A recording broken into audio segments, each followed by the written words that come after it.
Hello and welcome. This is Microsoft Flight Simulator 2024 and it has been exactly 10 days since the launch.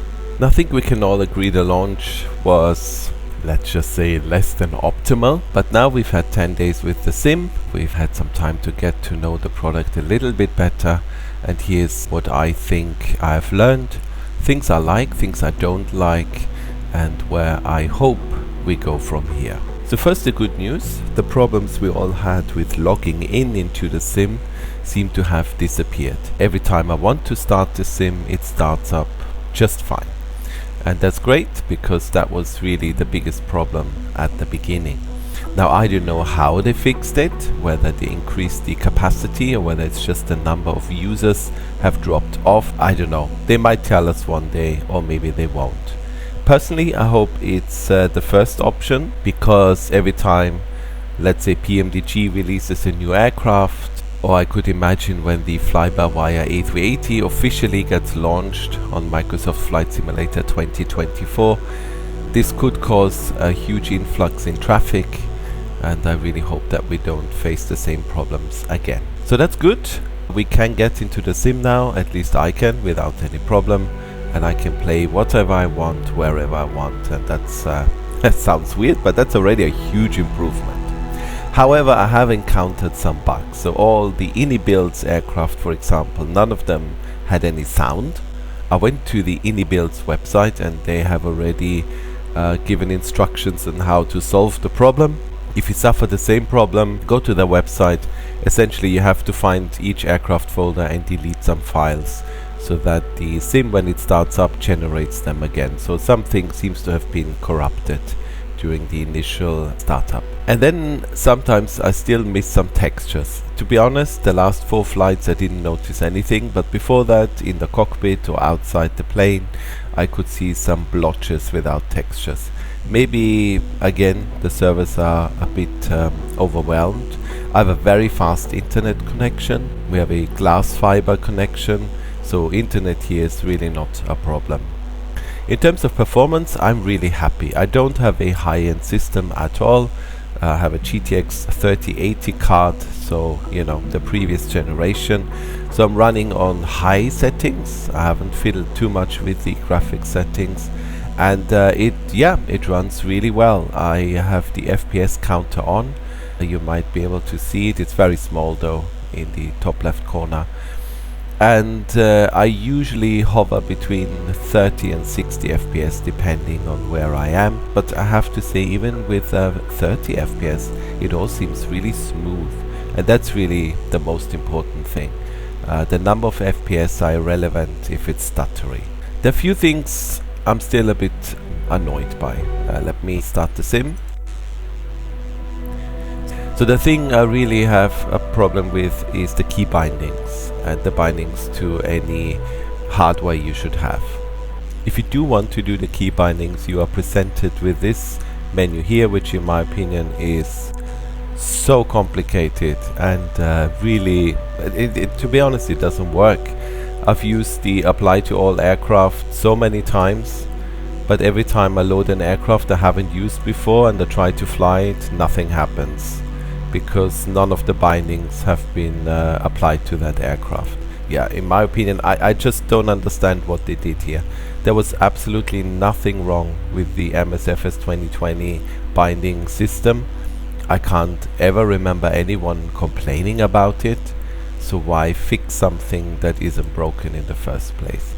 The other thing is, of course, you can go back to the 2020 keyboards, which is what I did, because again, they've changed lots of key bindings that I have used since the days of FS98. I have no idea why they decided to all of a sudden change some of them.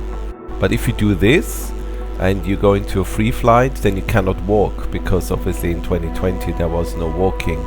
So yeah, to me the whole thing is still a bit of a mess, to be honest, when it comes to this.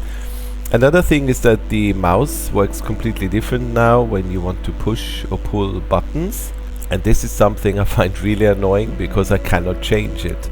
I wanted to change the way the mouse works in terms of pulling and pushing, but in order to do so I would have to bind the left mouse button, but that's not possible because the left mouse button is used to start the scanning. So every time I click it, the sim starts scanning and it doesn't allow me to bind it to anything.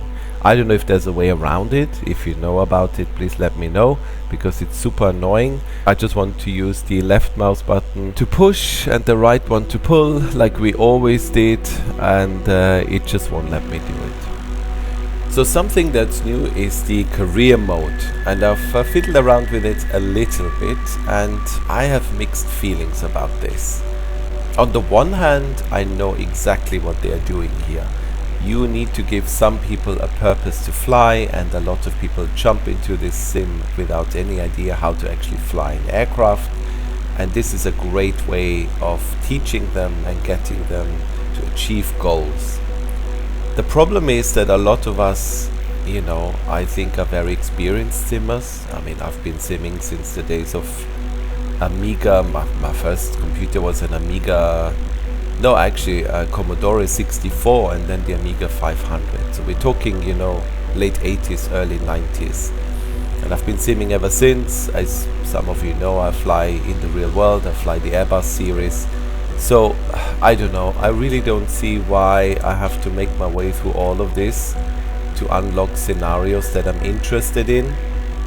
And also it has this weird credit system. In order to progress, I have to earn credits, and with those I can unlock the next stage.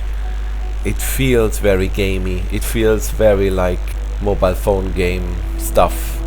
Again, I can see where they're coming from, but I just don't like that it's compulsory.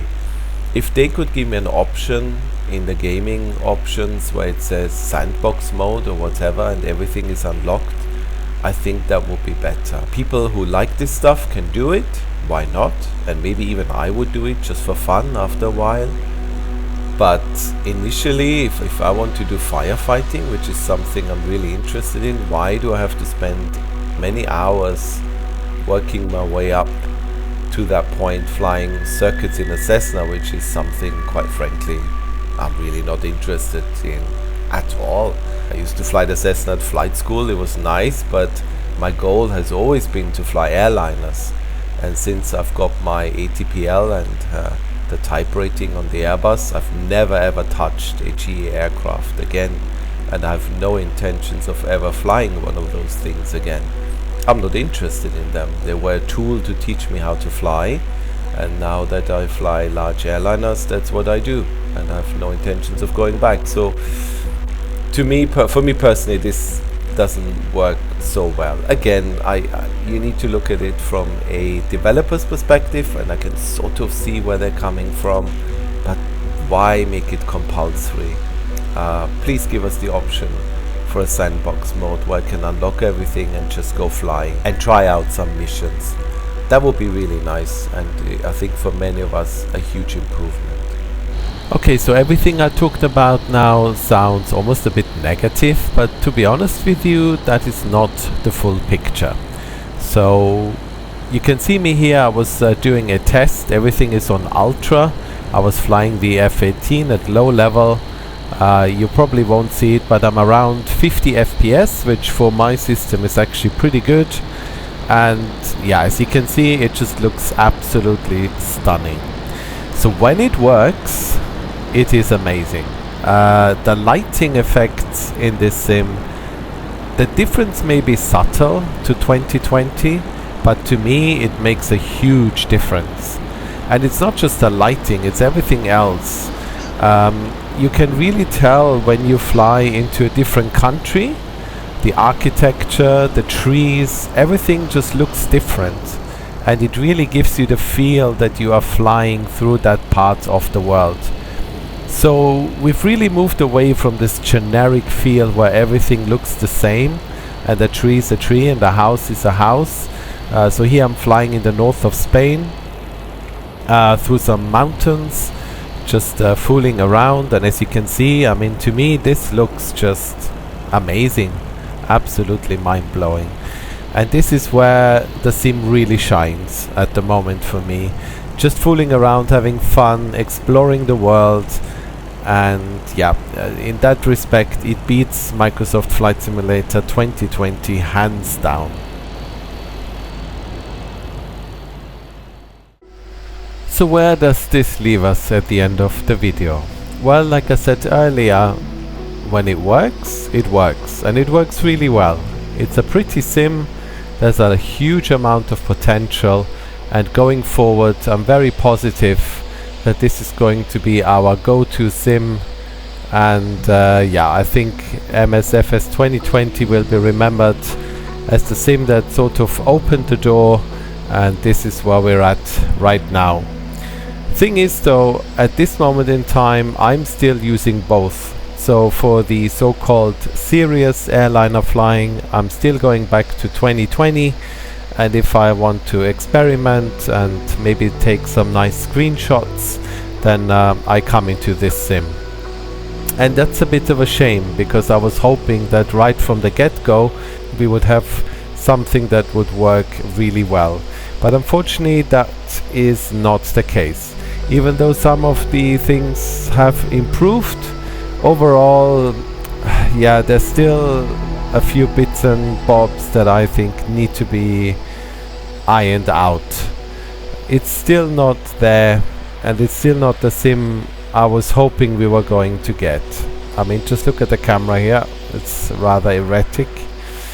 And that's a shame, because once again it feels to me this is a rushed product. Maybe it just wasn't ready. I mean, we can discuss whether or not Microsoft should have anticipated the rush on the servers. That to me is not that relevant, because after a few days that's basically gone away, and we have had this with other titles as well. But now that the game is up and running and we can access it at any time, there's still things that are not quite right, and still things that are missing, and I still once in a while have crashed to desktop. In fact, I just had one right now before filming this. So yeah, it feels rushed, and that's a shame, because it's a good product. It's a very good sim, and if they could have had a bit more time, I think, to get it right, the launch would have been amazing. We would have all been blown away, and this would be a very positive experience right now, and a very positive video. But instead we're talking about issues that, in my opinion, they should have seen whilst testing, and really they shouldn't be in a new product like this. But like I said, in a year's time, 2 years time, this will be amazing. We'll have the sim that we all wanted. It's just a shame that they couldn't get this out of the door in a proper state, so that the sim we all wanted wasn't available from day one. Don't get me wrong, I don't expect it to be perfect. I know what it's like. A few patches here and there, absolutely no problem. But yeah, at the moment we need a bit more than just a few patches. There's a lot of work to be done for both Asobo and Microsoft. And that's basically it. That's my summary of it all. Amazing sim, amazing product, just the launch, yeah, could have been a bit better, and maybe they should have delayed the launch a little bit, given it more time, so that we have a proper product that's working exactly as advertised. Anyway, that's it from my side. Thank you very much for watching. I hope you enjoyed the video. Please leave your thoughts in the comment section. I always enjoy hearing from you, and yeah, I look forward to seeing you in the next one. Until then, all the best. Bye bye.